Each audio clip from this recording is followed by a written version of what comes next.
दास को यही मजदूरी मिली है तो दास इसमें कमी नहीं छोड़ेगा, क्योंकि पता है कि मजदूरी में थोड़ी सी भी आलस किया तो राम रूठ जाएगा। राम रूठ गया फिर हमारे पास क्या रह जाएगा? हमने राम नहीं रूठने देना, अपना भगवान रुष्ट नहीं होने देना। तो इसी प्रकार पुण्यात्माओं, आप भी यहाँ आते हो, जैसा भी किसी की दाव लगे सेवा मजदूरी का अवश्य करनी चाहिए। खाना बनाना है, सर्विस करानी है, आज्ञा ले ले भाई, हम भी सेवा करना चाहते हैं। अगर नहीं आपका नंबर आता है, ज़्यादा सेवक हो जाते हैं और आपके हृदय में वो सेवा करने की इच्छा है तो आपकी सेवा होगी, क्योंकि आपकी चाह कि मैं करूं और एक कहे तभी ना उठे सेवा करने, तो वो तो व्यर्थ में आ रहा है, उसके अंदर लगन नहीं है। तो ऐसे ही अपनी मजदूरी ने छोड़े निजड़ती पार बसावे, दाव लगाए रखे, ये लालच रखे। भक्ति का दाव लग जा भक्ति करे, दान का दाव लग जा दान करे, सेवा का दाव लगे सेवा करे। पुण्यात्माओं, ये ज्ञान जब आपके हृदय में जम जाएगा तब तुम भगत बनोगे। अब दया कर दी परमात्मा ने, कहा समझा है तो सिर धर पाओ और बौर नहीं रे ऐसा दाओ। समझ गए तो सिर पर पाँव धर लो और बेड़ा पार करवाओ। बोलो सतगुरुदेव। परम पिता परमेश्वर पूर्ण ब्रह्म सारी सृष्टि के रचनहार कुल मालिक कबीर परमेश्वर जी की असीम कृपा से ऐसे घोर कलयुग के अंदर आप जी को वो अनमोल ज्ञान प्राप्त हुआ है जिससे ब्रह्मा विष्णु महेश जी और ऋषि जी और वो पुण्यात्मा जो परमात्मा को चाह रही है वो वंचित हैं। और इस तत्वज्ञान के और इस भक्ति विधान के अतिरिक्त जो भी साधनाएं हम करते हैं वो शास्त्र विरुद्ध होने के कारण आप जी को कोई लाभ नहीं देती। आप जी काल के जाल में ही फंसे रह जाते हो। अब आपको वो मार्ग मिल गया जिससे आप अपने उस स्थान पर चले जाओगे जहाँ से आप आए हो। वो स्थान कौन सा है, कहाँ है? वो स्थान सत्यलोक है, वो सनातन परम धाम है, वो अमर लोक है, वो सत्यलोक है। उसको अविनाशी स्थान भी कहते हैं, सत्य स्थान, रतधामा भी कहते, रतधाम भी कहते हैं उसे। अभी तक आपने इस 28 से आज 30 तक के सत्संग में आपने सुना कि हमारे सद्ग्रंथ हमें क्या संदेश दे रहे हैं। आंखों भी देखा, आपको उन पवित्र सद्ग्रंथों से रूबरू भी कराया गया। आप जी को क्या पता लगा कि हमारे सद्ग्रंथ बताते हैं कि ब्रह्मा विष्णु महेश जी एक ब्रह्मांड में ये एक विभागीय साहब हैं, भगवान हैं, राम हैं। जैसे एक प्रांत में एक मुख्यमंत्री होता है, अन्य मंत्री होते हैं, तो इस ब्रह्मांड रूपी स्टेट में, प्रांत में, ये ब्रह्म तो मुख्यमंत्री समझो और श्री ब्रह्मा जी, श्री विष्णु जी, श्री शिव जी ये एक एक विभागीय मंत्री समझो। रजगुण विभाग के श्री ब्रह्मा जी मिनिस्टर यानी साहब राम हैं और सतोगुण विभाग के श्री विष्णु जी साहब हैं, राम हैं, भगवान कहो, प्रभु कहो, स्वामी कहो। और तमोगुण विभाग के श्री शिव जी स्वामी हैं, राम हैं, साहब हैं, एक मंत्री हैं। पुण्यात्माओं, अभी तक पूरा विश्व प्रभु की परिभाषा से भी परिचित नहीं है। जब तक ये तत्व ज्ञान हमें नहीं मिला था तब तक हमारी अध्यात्म ज्ञान की बुद्धि ऐसी थी जैसे आज से 60-50 वर्ष पहले हिंदुस्तान के अंदर अशिक्षा होने के कारण आम नागरिक की बुद्धि थी। कैसे थी? जब हम छोटे छोटे थे, गांव में कोई भी कैप पहन कर, हैट पहन कर और कोई पैंट कमीज वाला व्यक्ति आ जाता था तो उसको कहते थे साहब आ रहा है। अब कोई कहता था कौन सा साहब है? पानी वाला साहब आ रहा है, क्योंकि उस समय नहरें हमारे गांव के आसपास से 2 नहर जा रही थी,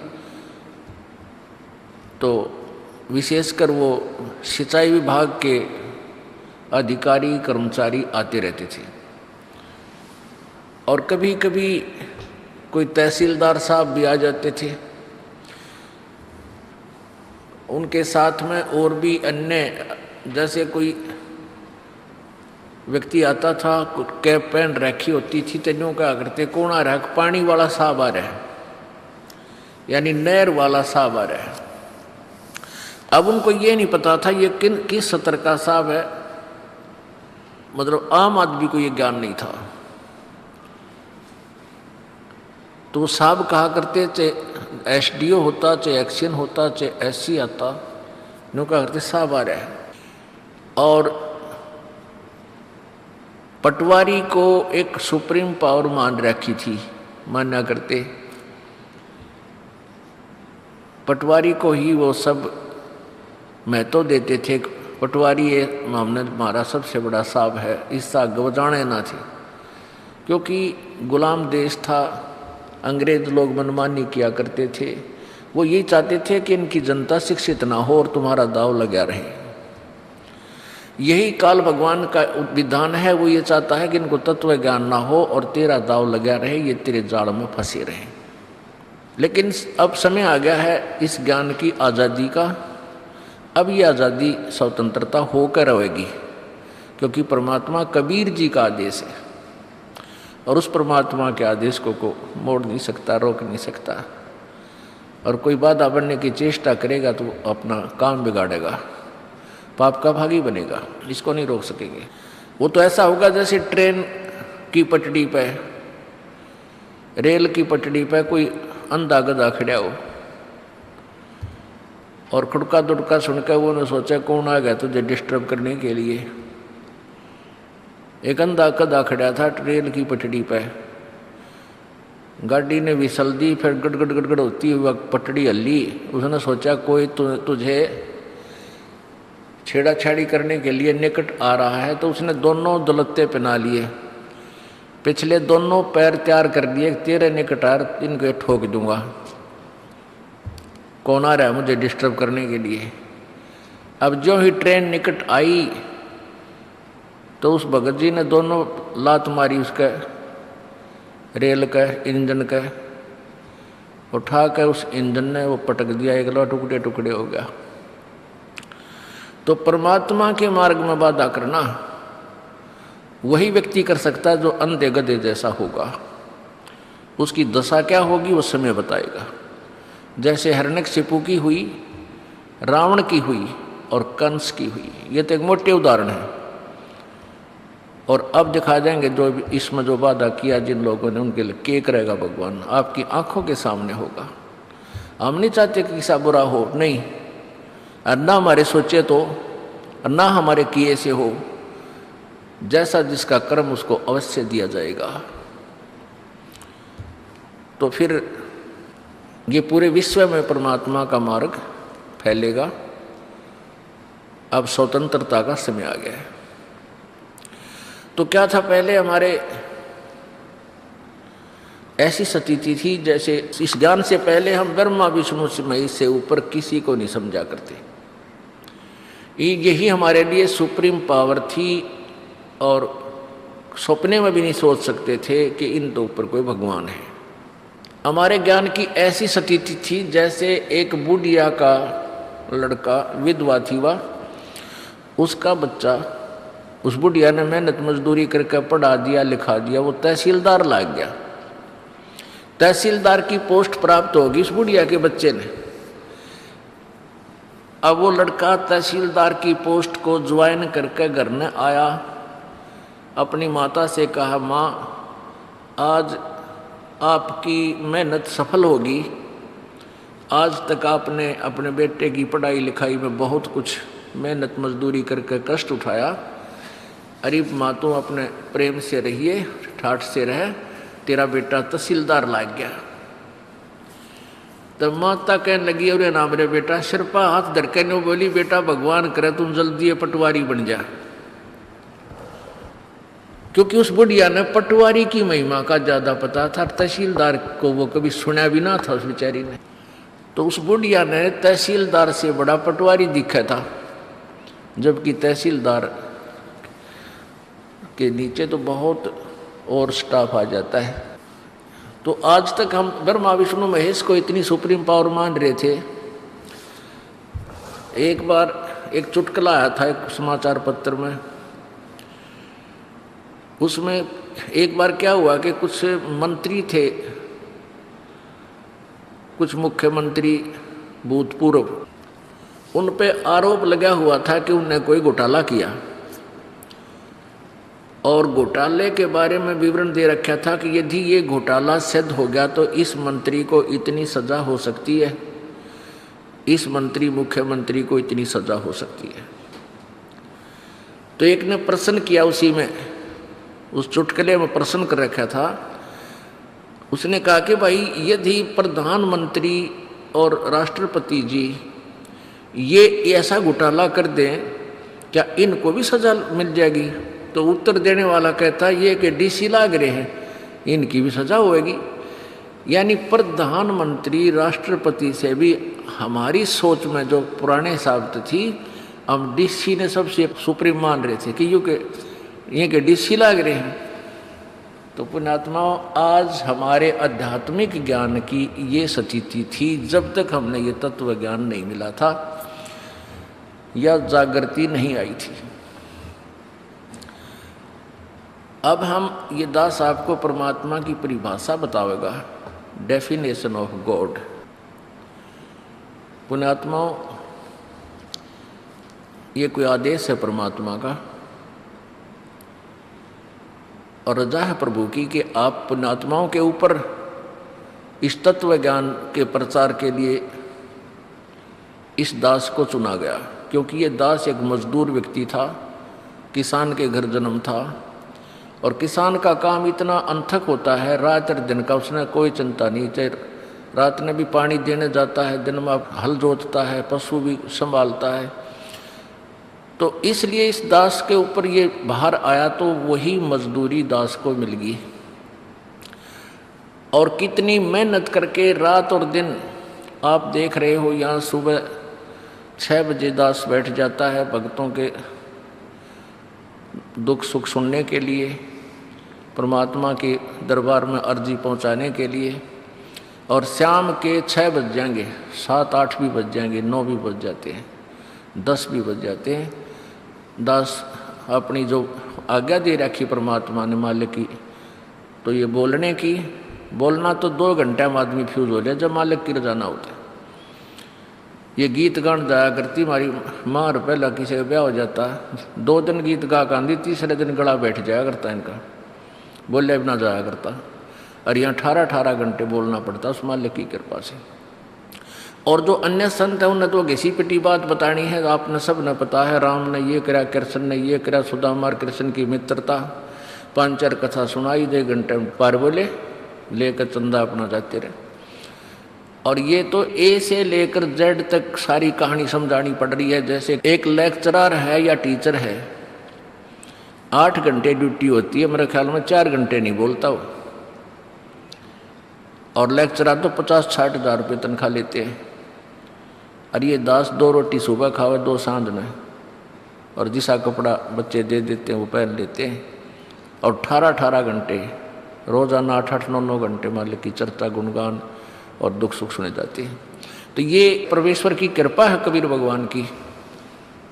और दास को ये मजदूरी मिल गई, दास को पता है कि ये मेहनत मजदूरी मुझे क्या मिलेगा, इसका यहाँ का पैसा तो यहीं रह जाएगा, ये हमने सतलोक की शक्ति मिलेगी, वहाँ की माया मिलेगी जहाँ हमने जाना चाहते हैं। दास को यही मजदूरी मिली है तो दास इसमें कमी नहीं छोड़ेगा, क्योंकि पता है कि मजदूरी में थोड़ी सी भी आलस किया तो राम रूठ जाएगा। राम रूठ गया फिर हमारे पास क्या रह जाएगा? हमने राम नहीं रूठने देना, अपना भगवान रुष्ट नहीं होने देना। तो इसी प्रकार पुण्यात्माओं, आप भी यहाँ आते हो, जैसा भी किसी की दाव लगे सेवा मजदूरी का अवश्य करनी चाहिए।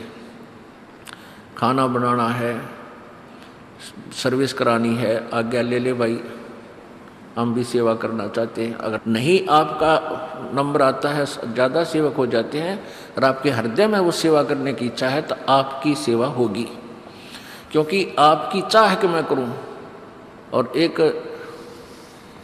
कहे तभी ना उठे सेवा करने, तो वो तो व्यर्थ में आ रहा है, उसके अंदर लगन नहीं है। तो ऐसे ही अपनी मजदूरी ने छोड़े निधड़े ती पार बसावे, दाव लगाए रखे, ये लालच रखे, भक्ति का दाव लग जा भक्ति करे, दान का दाव लग जा दान करे, सेवा का दाव लगे सेवा करे। तो अपनी सब तरह से गिठड़ी बांध के और अपना धन मालिक के दरबार में लेकर चलाएंगे। तो परमात्मा की परिभाषा आपको बताई जा रही है कि जैसे राम होता है, राम का अर्थ, अब हिंदी में तो राम हम अपने हिसाब से राम को मानते हैं, एक असीम शक्ति है जो हमें सुख देती है, हमारे दुखों का निवारण करती है, जो हमें कंट्रोल करती है, हमारी रक्षा करती है, उसको हम राम बोलते हैं। दूसरे शब्दों में उसको भगवान भी कहते हैं, उसको हम परमात्मा भी बोल देते हैं। ये उसी शक्ति के उपमात्मक उपाधि के नाम हैं और अन्य भाषाओं में उसी को अल्लाह भी कहते हैं, उसी को गॉड भी कहते हैं, उसी को रब भी बोलते हैं। ये रब, अल्लाह, गॉड, ये है क्या चीज? अभी तक हमारे को जो भी लोकवेद अभी तक सुनाया गया था उसमें यही बताया गया था, परमात्मा निराकार है, वो कण कण में व्यापक है, वो किसी के समक्ष नहीं आता, वो दिखाई नहीं देता। हमने ये भी मान लिया। फिर हमें बताया गया कि ब्रह्मा विष्णु महेश परमात्मा है, भगवान है, इनकी ये तस्वीर है, चित्र है। हमने उनके चित्रों को भी रख लिया, सीने से लगाया और उनमें श्रद्धा लगाई। और जो साधना हम कर रहे थे उस साधना से हटकर क्या बताते थे कि मेडिटेशन करना चाहिए। मेडिटेशन में ध्यान लगाओ, ध्यान लगाने में क्या दिखेगा? कुछ तो दिखेगा। अब जिन्होंने मेडिटेशन किया कुछ दिखा नहीं, कोई कहे हमने घंटी सी सुन गई, कोई कहे हमने प्रकाश देख लिया, कहते भगवान कैसा है? भगवान तो निराकार है। फिर ब्रह्मा विष्णु महेश की मूर्तियां किस लिए रखी? फिर तो ये भगवान नहीं है।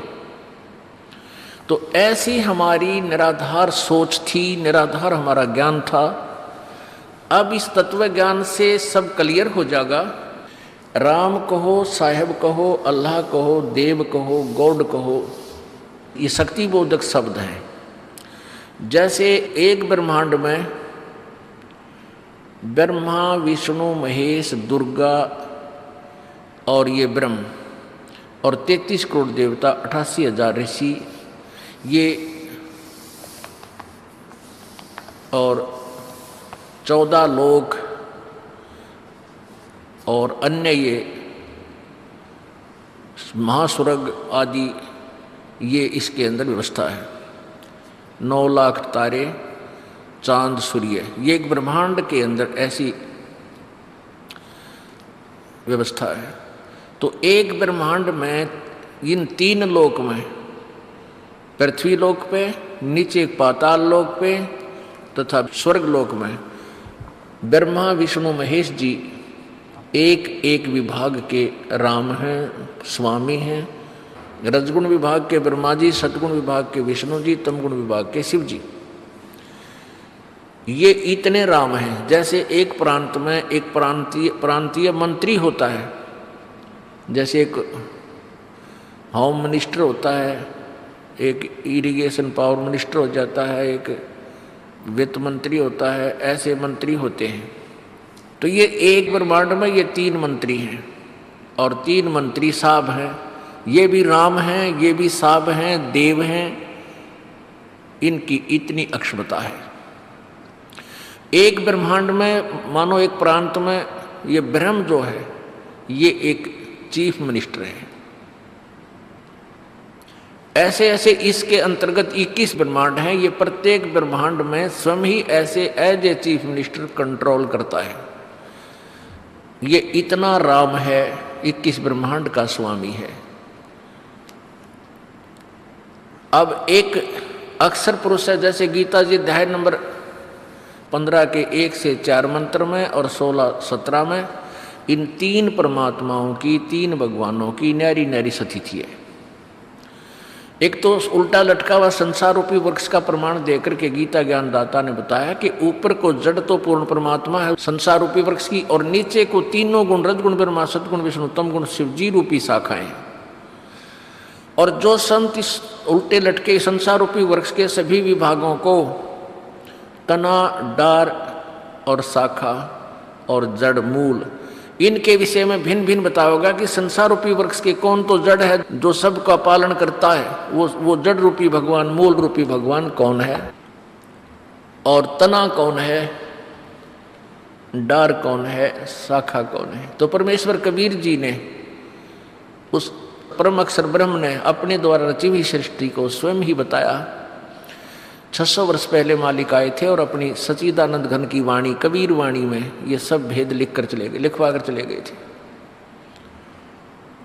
और इन अज्ञानी ऋषियों और गुरुओं ने, ब्राह्मणों ने, पीरों ने परमात्मा के उस अमर ज्ञान को रिजेक्ट करवा दिया कि ये तो एक अशिक्षित का बोला हुआ ज्ञान है, इसकी भाषा में भी शुद्धता नहीं है, और ये संस्कृत नहीं जानता था, और ये वेदों के बारे में गलत बोल रहा है, पुराणों के बारे में गलत बता रहा है। तो हम अशिक्षित थे, इसलिए हमने उस अनमोल रत्न को नहीं पहचाना, इस लाल को कौड़ी मान लिया, परमेश्वर की वाणी को और कबीर भगवान को। तो परमात्मा ने स्वयं अपने उस सच्चिदानंद गीता ज्ञान दाता ब्रह्म ने बोला है, श्री कृष्ण जी में प्रवेश करके ये काल बोल रहा है। उसने बताया कि जो मैंने 25 से लेकर 31 तक जो भी साधनाओं का विवरण दिया है, इसके अतिरिक्त और सच्चिदानंद घन की वाणी में ब्रह्मणे मुखे, उस सच्चिदानंद घन की वाणी में, उस सच्चिदानंद घन यानी परम अक्षर परमात्मा पूर्ण ब्रह्म की वाणी में, उसके द्वारा अपने मुख से बोली गई वाणी में ये ज्ञान विस्तार से कहा गया है।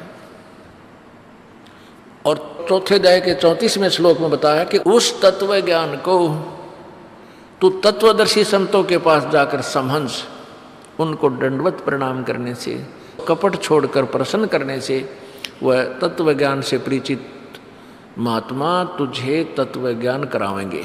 यानी उस परमात्मा के बारे में, परमात्मा के विषय में, परम अक्षर ब्रह्म के बारे में वो ज्ञान देंगे। इसे सिद्ध है कि गीता जी का ज्ञान इनकम्प्लीट है, सच्चिदानंद घन की वाणी में, जो इस गीता और वेदों से अलग है। अब यहाँ थोड़ी सी गड़बड़ कर रखी अनुवादकर्ताओं ने। इस ब्रह्मणे का अर्थ इन्होंने वेद लिख दिया, वेद, वेद की वाणी में। मुख्य माने तो वाणी ठीक है, मुख्य माने मुख्य परमात्मा के मुखारविंद से उच्चारित वाणी, और ब्रह्मणे का अर्थ इन्होंने कर दिया वेद। नहीं, ब्रह्म का अर्थ वेद नहीं होता कहीं पर भी। इन्होंने तत्व ज्ञान को ना समझ के शब्दकोशों में भी गड़बड़ कर दी और शब्दों के अर्थ भी गलत कर दिए, अनर्थ कर दिए। इन्होंने स्वयं अनुवाद किया गीता जी अध्याय नंबर 17 के श्लोक नंबर 23 में। उसमें लिखा है कि ओम तत्सत इति निर्देश ब्रह्मणे त्रिविध समर्थ है।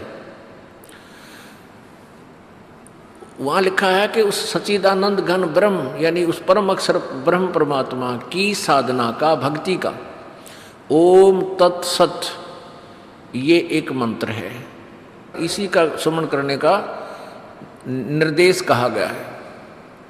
अब ओम तो ब्रह्म का है और तत् ये सत गुप्त मंत्र है, ये दास बताएगा, ये कोड वर्ड है, इसको कोई नहीं बता सकता, ना कोई दे सकता इन मंत्रों को। तो ओम तत्सत उस सच्चिदानंद घन ब्रह्म के पाने का ये 3 मंत्र का जाप है। तो यहां ब्रह्मणे का अर्थ इन्होंने ठीक लिखा, सच्चिदानंद घन ब्रह्म। तो हम यहां गीता जी अध्याय नंबर 4 के श्लोक 32 में ब्रह्मणे का अर्थ हम सच्चिदानंद घन की वाणी समझें। तो सच्चिदानंद घन की वाणी में विस्तार से बताए गए हैं, उनको किसी तत्वदर्शी संत से जाकर समझ।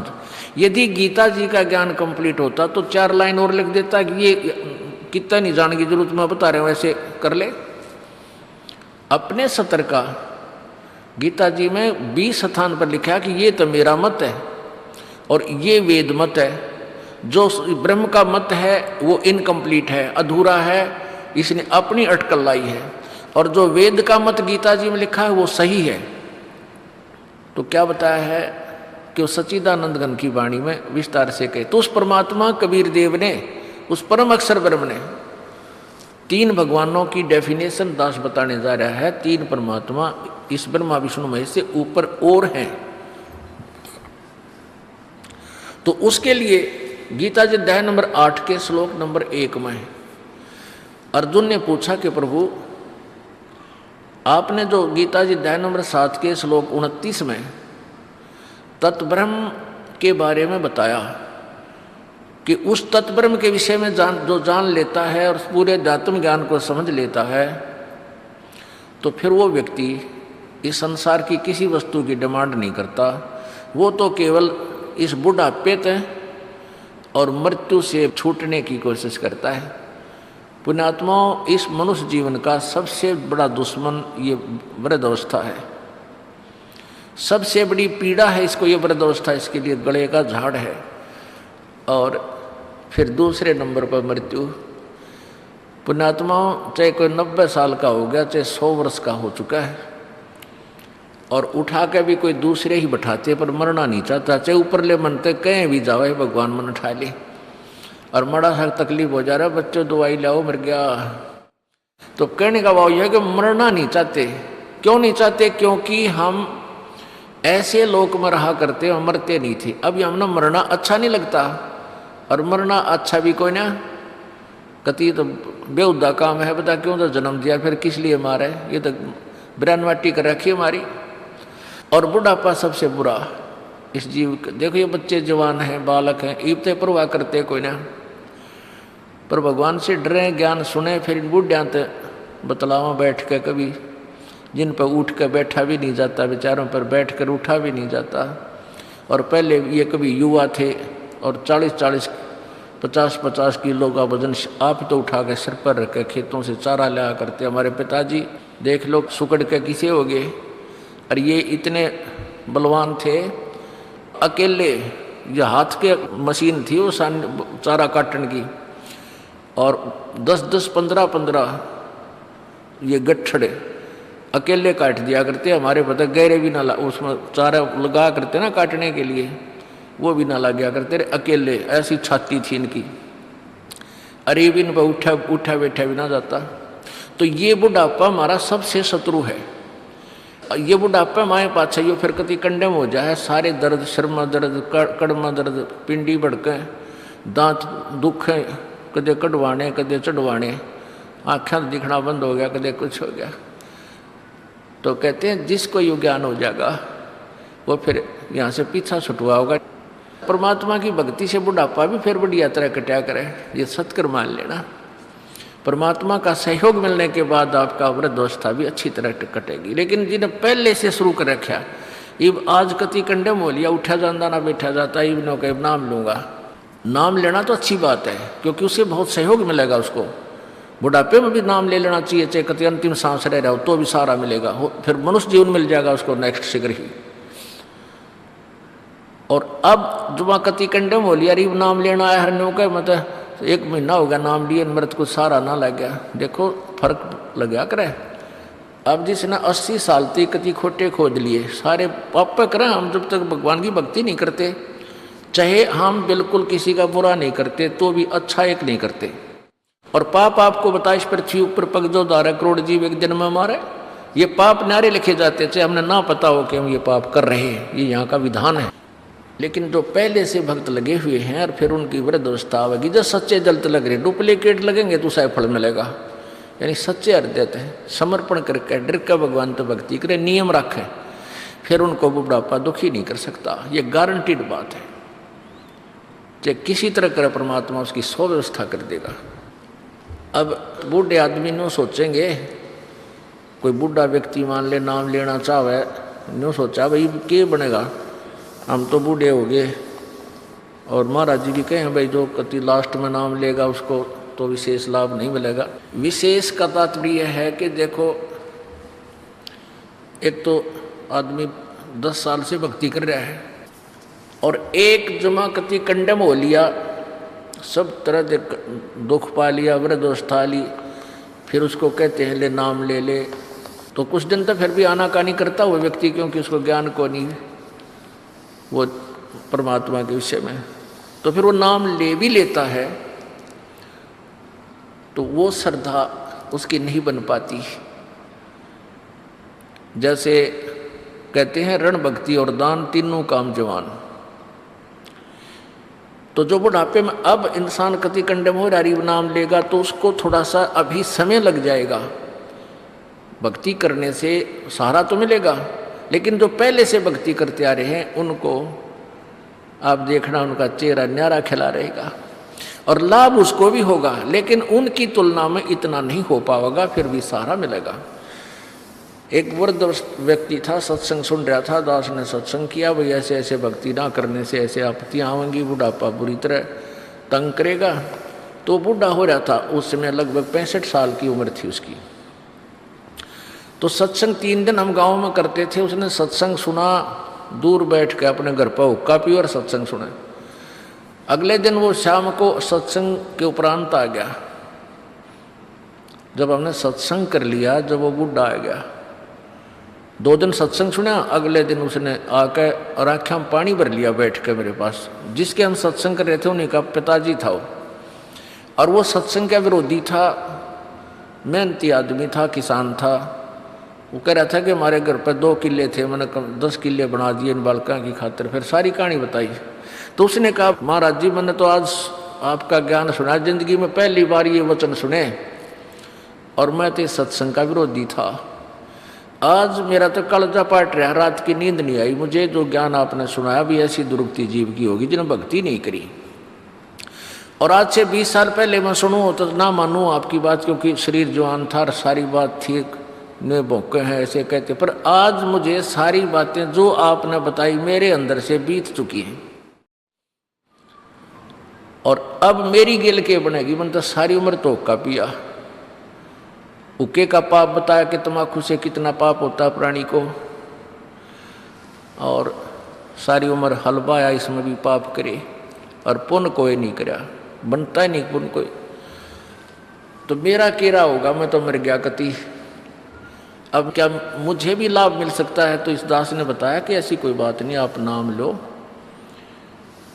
और सच्चे मन तो भक्ति करो, सुनाई होगी आपकी। तो वो कहने लगा ना जी मेरा क्या बना था, मेरा तब डोरा हाथ छूट ली। अब दास ने कहा कि छुट्टी कुछ ना बताई, आज 65-70 की तेरी उम्र है और शरीर भी ठीक सा ही लग रहा है, हो सकता है 2-4 साल 10 साल मालिक तेरा एक्सटेंशन कर दे, तो भक्ति तो शुरू कर, एक्सटेंशन कर देगा भगवान तेरी आयु को, यदि सच्ची लगन तक करेगा तो। अब वो तो कति सारे उस निकल चुका था सब क्रियाओं में से, एक एक बात सच्ची जच्चे थी जो दास बतावा था, जो सत्य ही थी। तो उन्होंने बोला जी, फिर रोने लग गया कि मेरी तो बात ना बने, बात गई मेरे हाथ से छूट गई। परमात्मा का जो ज्ञान था, दास ने बताया कि जैसे कुएं में बाल्टी पड़ती हो, पहले क्या होता था 100 फुट गहरे कुएं खोदा करते, 120 फुट लंबा उसका रस्सा बांध कर जब पानी खींचा करते नो चले जाते इतनी दूर ताई, और एक बाल्टी पकड़नी उड़ा खड़ा रहा करता। दास ने उदाहरण दिया कि जैसे कुएं में बाल्टी हाथ से छूट गई, वो रस्सा छूट गया, रस्सा घिसरता हुआ जा रहा है, वो 100 फुट में घिसरते घिसरते भी टाइम लग गया करता उसने पूरा कुएं में जाने में। हाथ से छूट गया तो कुएं में गिर जाता, फिर वो ना बाल्टी मिल रहा ना पानी, वो गया हाथ से छूट गया।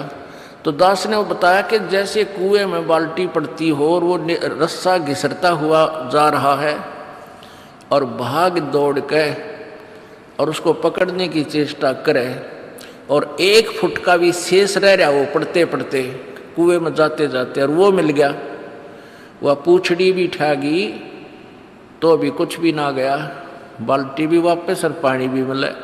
तो ईब तेरी पूछड़ी सी रह रही है इस जीवन की, सारी जा चुकी है कुएं में, अब यह पकड़ी जा तक दोनों हाथा पकड़ ले और कर भक्ति। तेरे को जब सच्ची लगन से लगेगा ना बात बनेगी, ऐसी बात नहीं होती। और नहीं तो मनुष्य जीवन में लगा और अभी भक्ति युग आ गया, अगले जन्म में तेरा मोक्ष हो जाएगा। अगला जीवन मनुष्य का गारंटी ढाप को अगर सच्चे जल तक करेगा। इस उदाहरण से बूढ़े का दीप जैसे क्या करें, दीवा में तेल डाल दिया, दीपक में तेल डल गया, बड़ा खुश हुआ। ने बोला मन तो इब्बा नाम देते। मैंने कहा हुक्का नहीं पीवागा कि फोड़ दूंगा आज जैसे होके ने। मन तो इतना पी रखा है भगवान, कति झुंझला बना दिया करता इसका, और कद्दे नहीं पीऊँ जिंदगी भर।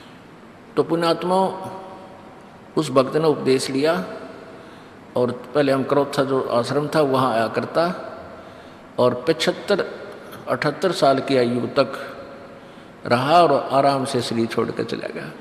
खूब भक्ति करी, तीनों नाम प्राप्त कर लिए उस प्राणी ने, जो कति सच्ची श्रद्धा दिखा के। कहते जीवन तो थोड़ा ही बला जा सत सुमरण हो, और लाख वर्ष का जीवना लेख दरे ना को। तो पुण्यात्मा ऐसा है कि जो पहले से लग जाएंगे उनका तो और मोक्ष हो जाएगा इनका, और जो देर से लगेंगे सारा बहुत मिलेगा, लेकिन इस जन्म मना तो अगले में आपको, क्योंकि भक्ति युग शुरू हो गया, ये हजारों वर्षों तक चलेगा। ये नेक्स्ट जीवन में आपका उसका कल्याण हो जाएगा। तो कहने का भाव ये है दास का कि हमने परमात्मा की जो भक्ति है, जैसे गीता जी में टॉपिक था उसी में फिर आते हैं। 600 वर्ष पहले परमात्मा ने आकर अपना सच्चिदानंद घन की वाणी में ये ज्ञान बताया था कि अक्षर पुरुष एक पेड़ है, निरंजन वा की डार, और तीनों देवा शाखा है ये पात रूप संसार।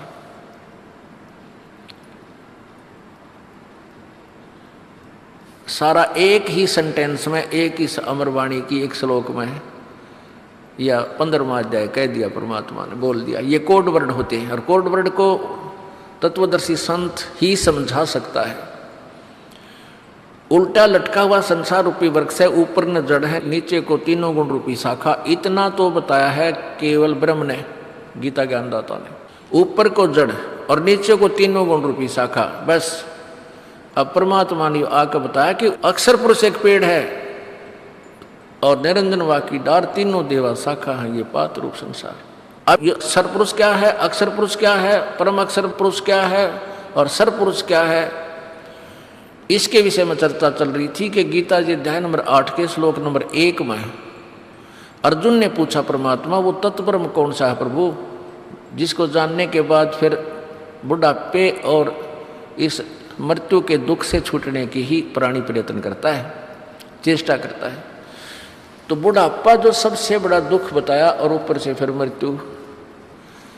तो जब आपको ये पता चलेगा कि कितना कष्ट है इस प्राणी को, फिर आप इस बुढ़ापे और मृत्यु को पुनः प्राप्त करना नहीं चाहोगे। अभी तो आपने एक रूटीन मान रखा है कि वह मरना जीना तो लाग रहा है, और सभी कहें भाई जन्म हुआ वो मर भी गया, मर गया उसका जन्म भी होगा, क्योंकि यहाँ तक का यही विधान है ब्रह्म तक का। शंकर भगवान ने अपनी माता दुर्गा से कहा था कि हे माँ, मैं आपसे कुछ नहीं मांगता और ना मैं कोई प्रयत्न करता मेरे अपने पिता को पाने की, मुझे तो आप एक वरदान दे दो, मुझे अमर कर दो, मैं कद्दे नहीं मरूं। तब दुर्गा ने कहा बेटा ये नहीं हो सकता, जो जन्म गया उसकी मृत्यु होगी, जो मृत्यु होगी पुनर्जन्म जरूर होगा, ये विधान है, इसको मैं परिवर्तन नहीं कर सकती इसमें। तो पुण्यात्मा यहाँ जन्म और मृत्यु सभी का है, और सभी तकरीबन ऋषियों ने यही उदाहरण देकर फाइनल कर दिया कि जन्म मृत्यु तो सदा ही बनी रहेगी।